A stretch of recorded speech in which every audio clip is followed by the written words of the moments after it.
My guest is Laura Southall, author this time around, not a financial advisor necessarily. That's right. And you have written a new book, just hot off the press. Yes. And it is called Financial Empowerment for Canadian Women, which confuses me a little. Money is money. You're right. So why specifically Canadian women? Well, you're right. Money is money, and everybody needs the knowledge that's in that book. But I've been doing seminars and presentations for the last 10 years for women, and I could see that there was this hunger, this thirst for knowledge. Women specifically wanted to know what to do with their money. They wanted to be able to take care of themselves and their families. They knew money was the way. They just weren't sure how.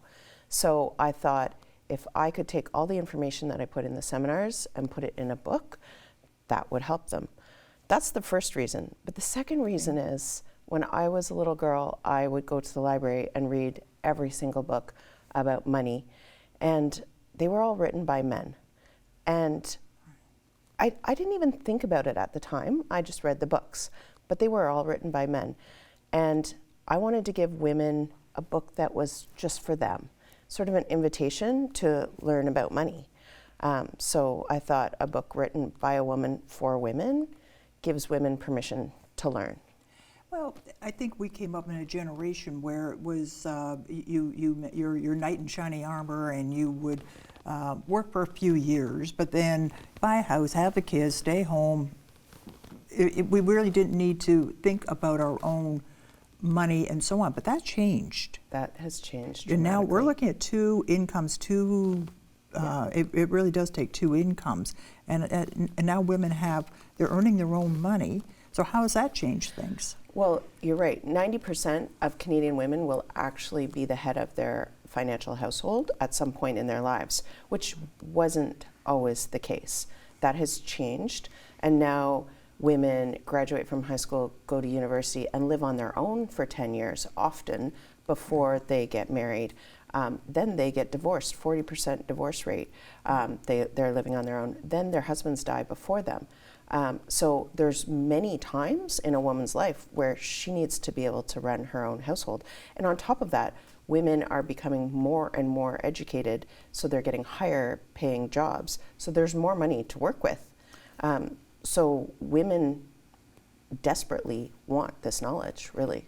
Well, I just read recently that in the last census, the 2011 census, that women are more likely to have a university education than men. Right. Like, what? Significantly in the younger population, too.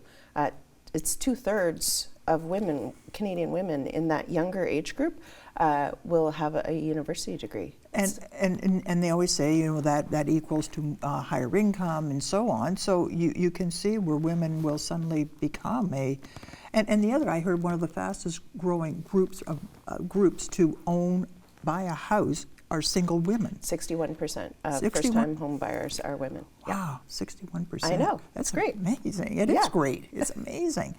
You've broken this down. There's a lot about attitudes and so on, but you've also broken it down to various life stages. That's right. So for a young woman just about to dust off that brand new diploma or degree, first job, for either the best advice you can give them, or what are the big mistakes to avoid? So you're right. The book does address different life stages. For the young person just graduating from university, some of the advice, and every situation is different, but some of the advice would be certainly to open a TFSA and start saving, but then also to pay down debt. But also to just reflect and figure out what their goals and priorities are, because they can use money as a tool to get them to where they want to go. So often we're so busy with our day-to-day lives, we just one day after another, you don't pause and think, okay, what do I want my life to look like? And the book does coach you into, okay, what are my goals? What would be my ideal life? How can I use money to get there? How can I change my choices around spending to get me to where I want to go? And if a young woman can learn that early on, that's pretty powerful. Let's say $100 a month, and that's what you've got. And what are there's some if you put $100 a month into an investment of some sort, when you go to retire, you've got how much? There's a whole formula. I'm not sure about that one, but I do know that there's, if you do $200 a month from age 15 to 60, you'll end up with $1 million. I think at 6% is the interest rate. And that's not an unusual thing either. That's not a non-attainable either. It's 6%. Not. No. Wow. Yeah, wow. $1 million when you go to retire. Wow. Yeah. But really, the book's focus is that money equals choice, and so life is going to send you curveballs, especially as a woman. We want to take care of our children, we want to take care of our parents, and if you have control over your finances, you have some choice in how you respond to those situations. So your child gets sick, if you've got control over your finances and you've got savings, you can choose to take time off work to spend with them. Your parent needs help, you can choose to pay for that help or help them, take some time off. You've got choice in how you respond to what life throws at you. It's like being proactive instead of reactive. That's right, yeah. Right. But also just giving yourself choice in your life. Those are the curveballs, but maybe taking a family trip is really important to you. You can make that choice, you just need to plan for it. And often we don't take the time to just do that.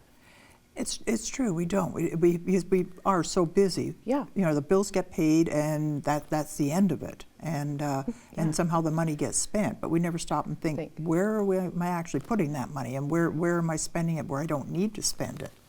Yeah, and the first part of the book certainly addresses your messaging that you received as a child around money. So what we were raised with, because you could be raised with a thrifty father or a spender mother or the reverse, and that influences how you are with money.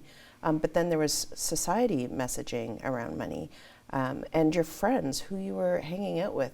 You get all this messaging around money, and then suddenly you're an adult, and now you've got to also function generally in a relationship with someone, and you're putting all these things together. So the first half of the book really asks the reader to think about how they got to where they are, how they developed their values and their beliefs around money.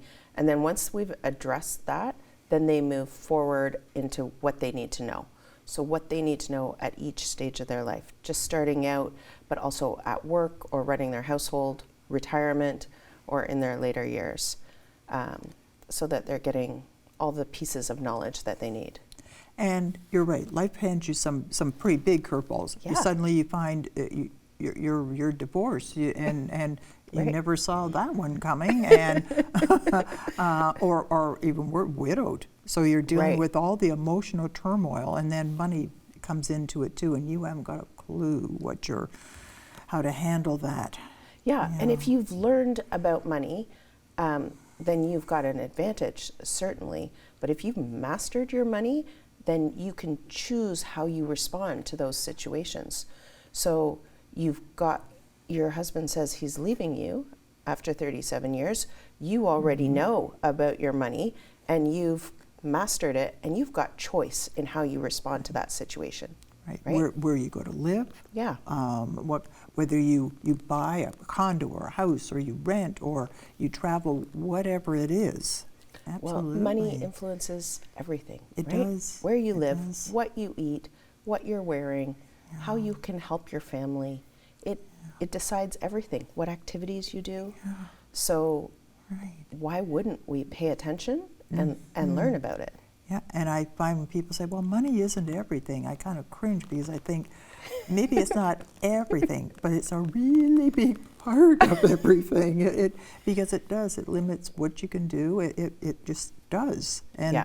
women have to, I think, relearn, because a lot of it isn't just our parents, it's our grandparents. There are all these values Yes, that were handed definitely. down It's generational. over and over. Yeah, oh, Yeah. absolutely it is. And did they come up through a different time? And what are the different challenges we have today?